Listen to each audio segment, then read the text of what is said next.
જય Ganesh, happy morning. હું Shaunkesh Pathak, profession tarot card reader અને ન્યુમરોલોજીસ્ટ છું.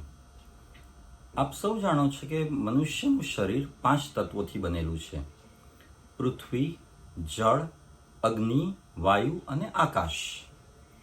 તો મનુષ્યના શરીરમાં જે આત્મા છે તે કેટલા તત્વોથી બનેલું છે? કોઈ પણ મનુષ્યનો આત્મા 3 તત્વોથી બનેલો છે: મન, બુદ્ધિ અને સંસ્કાર. મન, આપ જાણો છો તે મુજબ, વિચારવાનું કામ કરે, સતત વિચાર્યા જ કરે. કોઈ વ્યક્તિ વિશે વિચાર્યા કરે, કોઈ વસ્તુ વિશે, કોઈ કાર્ય વિશે કંઈક ને કંઈક વિચારો ચાલ્યા જ કરતા હોય. અને વિચારો પણ સારા હોય, ખરાબ હોય, નેગેટિવ હોય, પોઝિટિવ હોય કે વ્યર્થના વિચારો હોય. તો મનુષ્યના મનમાં વિચારો સતતપણે ચાલ્યા જ કરે. હવે એ જે વિચારો છે તે યોગ્ય છે કે અયોગ્ય, સારા છે કે ખરાબ છે, એ વિચાર પ્રમાણે કાર્ય કરવું કે નહીં કરવું તે બુદ્ધિ નક્કી કરે. એટલે મને જે વિચાર કર્યો છે તેનું બુદ્ધિ એનાલિસિસ કરે. અને મન અને બુદ્ધિથી જે કાર્ય નક્કી થાય અને મનુષ્ય એ કાર્ય અમલમાં મૂકી, એ કાર્ય કરે અને એ કાર્ય વારંવાર કર્યા કરે, તેને કહેવાય સંસ્કાર. એટલે મન વિચારે, બુદ્ધિ તેનું એનાલિસિસ કરે અને મન અને બુદ્ધિથી નક્કી થયેલું જે કાર્ય થાય મનુષ્યથી તે સંસ્કાર બની જાય છે. સંસ્કાર પણ 5 પ્રકારના હોય છે. એક, મનુષ્યનો જન્મ થાય બાળક તરીકે ત્યારે તેને પૂર્વજન્મના જે કર્મોને આધીન જે જન્મ તારીખ મળી હોય અને તે મુજબ તેને જે માતા પિતા, સગાવાલા અને તેને જે કર્મનું ફળ મળ્યું હોય તે મુજબ તેનો જન્મ થયો હોય તે તેના પૂર્વજન્મના સંસ્કાર. એવું કહેવાય છે કે માતા પિતા એ મનુષ્યના જીવનમાં પ્રથમ શિક્ષક છે.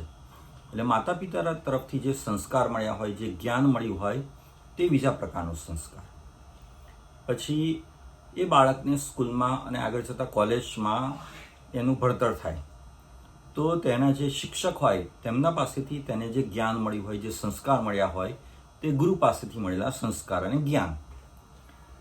બાળક જે કુટુંબમાં ઉછરે, એના જે મિત્રો હોય, એનું જે આજુબાજુનું વાતાવરણ હોય તે મુજબ તેના જે સંસ્કાર થાય તે વાતાવરણ મુજબનું સંસ્કાર. તો આ જે 4 પ્રકારના સંસ્કાર છે, પૂર્વજન્મના, માતા પિતા પાસેથી મળેલા સંસ્કાર, ગુરુ પાસેથી મળેલા સંસ્કાર અને વાતાવરણમાંથી લીધેલા સંસ્કાર, તેની ઉપર મનુષ્યનો કોઈ જ કંટ્રોલ હોતો નથી. એટલે કે તેના નસીબ જોગે, તેના પૂર્વજન્મના ફળ જોગે એને જે માતા પિતા કે ગુરુ કે જે બી વાતાવરણ હોય છે તે બદલી નથી શકતો.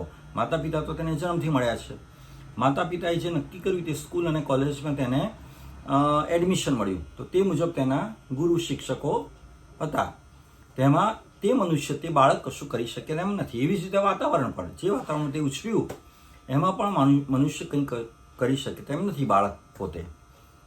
પરંતુ જે 5મો સંસ્કાર છે તે બહુ જ અગત્યનું છે અને તેમાં મનુષ્ય ચોક્કસપણે ફેરફાર કરી શકે અને તે છે વિલ પાવરનું સંસ્કાર.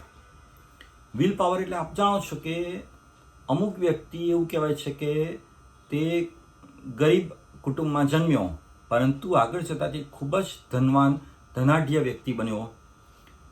અમુક સામાન્ય કુટુંબમાં જેનો જન્મ થયો હોય તે આગળ જતાં ખૂબ ભણ્યો, હોશિયાર થયો અને ઘણી બધી સિદ્ધિઓ તેણે હાંસલ કરી. શેનાથી? ફક્ત ને ફક્ત વિલ પાવરથી. હવે વિલ પાવર ઉપર પણ તમારી જે જન્મ તારીખ છે, તમારા જે પૂર્વજન્મના સંસ્કાર છે તે અસર કરે છે. તો એ જે વિલ પાવર છે તમારો, તેને તમારી ફેવરમાં, તમારા સક્સેસમાં કામ કરવા માટે શું કરવું પડે? તો કે તેનો ફક્ત ને ફક્ત એક ઉપાય છે.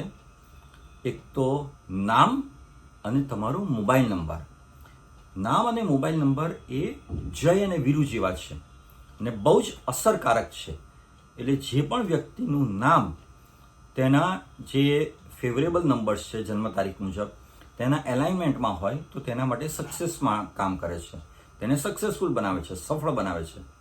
પણ તેની અગેન્સ્ટમાં હોય તો તે જ વ્યક્તિને ભલે તેની જન્મ તારીખને મૂળાંક ભાગ્યાંક એની ફેવરમાં હોય, પરંતુ તે એની અગેન્સ્ટમાં કામ કરે છે અને તેને જે સફળતા મળવી જોઈએ તેમાં રૂકાવટ આવે છે. તો નામ અને મોબાઈલ નંબર એ મનુષ્યના વિલ પાવરમાં બહુ જ મહત્વનો ભાગ ભજવે છે. ખુશ રહો, મસ્ત રહો, સ્વસ્થ રહો. Thank you very much.